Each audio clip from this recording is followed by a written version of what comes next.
voit bien que et la crise du Covid et l'inquiétude liée à la guerre en Ukraine, qui est une vraie guerre terrible et violente, et le coût de l'énergie qui augmente et qui presse le pouvoir d'achat de toutes les familles, tout ça conduit à des changements d'habitude. Et donc forcément, les gens partent moins loin, parfois pour des raisons écologiques, parce qu'il y a une empreinte carbone très lourde quand on prend l'avion, et parce qu'aussi on n'a plus le même argent, on n'a plus le même pouvoir d'achat.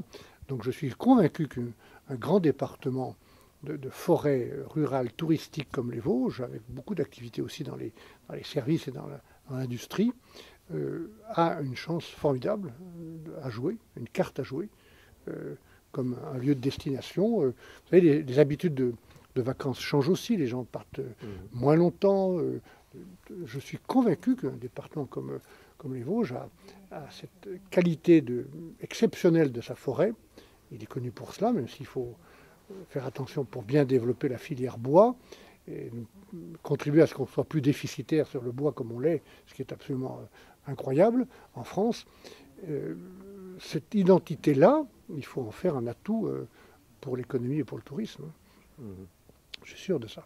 Mais évidemment que ça va poser problème pour toutes les stations de moyenne altitude et même parfois pour les stations de plus haute altitude. Moi, j'ai été élu député d'une circonscription où il y a parmi les plus grandes stations, les Trois-Vallées, Val d'Isère.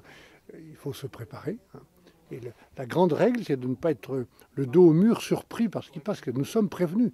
Ce n'est pas une élucubration des écologistes ou des scientifiques que le réchauffement climatique. Il est devant nous, avec des changements sur la biodiversité. On parlait de cette forêt d'exception, qui est une des plus belles forêts françaises, avec des chênes de formidable qualité.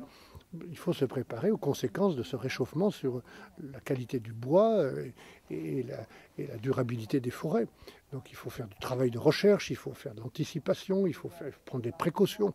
Et s'agissant des stations de sport d'hiver, il faut aussi diversifier parce que il y aura des conséquences, évidemment. Les canots à neige, on les pratique, on les connaît dans les stations depuis assez longtemps, mais c'était pour faire les arrivées de piste et pour compenser le manque de neige à certains moments. Maintenant, ils vont devenir assez névralgiques. Maintenant, il ne faut pas non plus ne compter que sur ça. On ne va pas faire des stations de sport d'hiver uniquement avec de la neige artificielle. Et il faut aussi tenir compte de l'eau, parce que l'eau est un élément, est un bien public et qui est aussi l'objet doit être l'objet de précaution. Nous parlions avec les gens de l'ONF de ce qui va se passer avec le réchauffement climatique, qui va tout changer. 1,5 degré ou 2 degrés de plus d'ici 30 ans, ça change tout. Nos habitudes de cultiver, de pêcher pour les régions proches de la mer, de transporter, de construire. Donc il faut se préparer à ça. Et ces problématiques, elles existent évidemment dans un département comme les Vosges où on pratique le ski de fond.